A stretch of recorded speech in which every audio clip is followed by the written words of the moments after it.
So we're going to do a series of power rule problems. And so this d dx just means the derivative with respect to x. And so the power rule says, hey, we bring the power down and we have 3 times 4 times x, and our new power is 1 less than our old. And so this simplifies to 3 times 4 is 12, x to the 2, because 3 minus 1 is 2. Same thing. In the next case, now we have minus 2 times x to the 2 minus 1.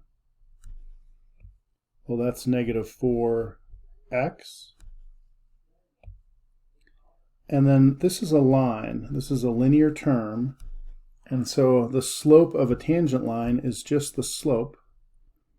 And so the sign and coefficient in front of the x is the slope.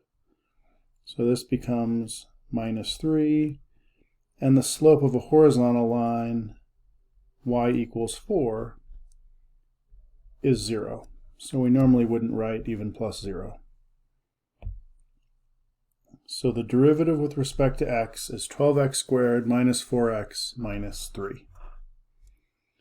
Now the next question asks us to take the derivative at 1. This is really, hey, find your derivative when x equals 1.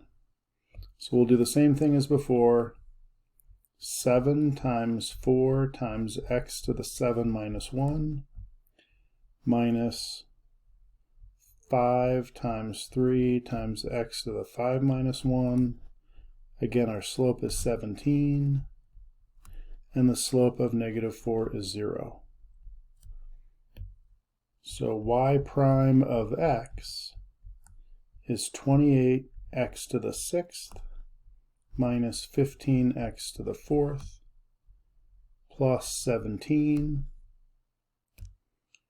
Y prime at 1 is then 28 times 1 to the 6th minus 15 times 1 to the 4th plus 17. Well, that's equal to just 30. So the question is, what does y prime of 1 represent on a graph? Well, our graph would look something like this. Who knows?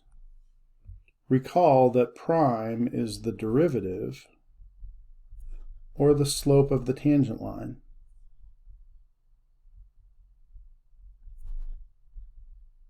So if we had a tangent right there, that slope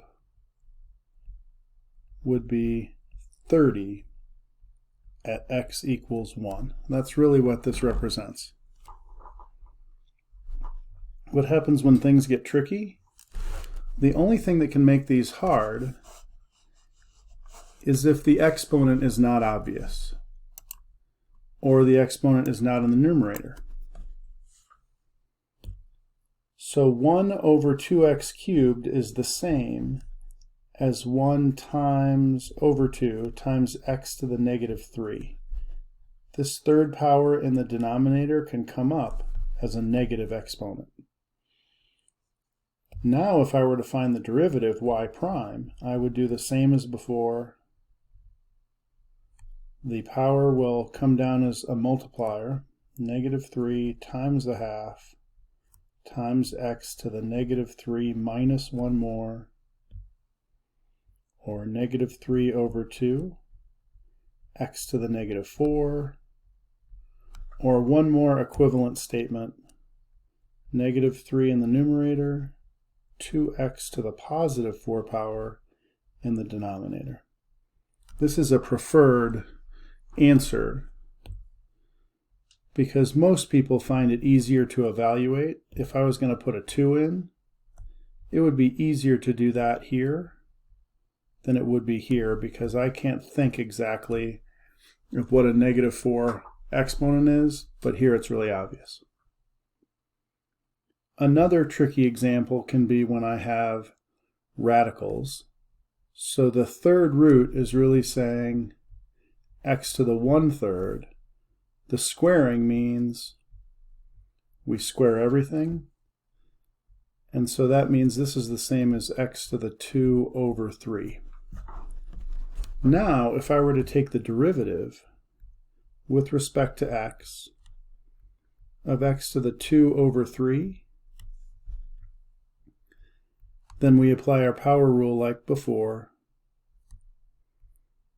The power multiplies x, and now we will have 2 over 3 minus 1.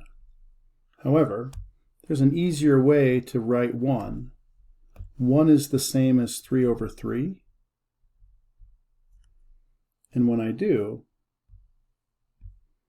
this is the same as 2 over 3 x to the negative 1/3. When I subtract 2, take away 3, I get negative 1. Well, this is the same as 2 over 3 to the positive 1/3, and that's the same as 2 cube root of 3. Any of these are correct answers. All of these are correct, but the boxed one is most correct. One thing, I've made an error here. It shouldn't be 3 to the 1/3. It should be x to the 1/3 or the third root of x.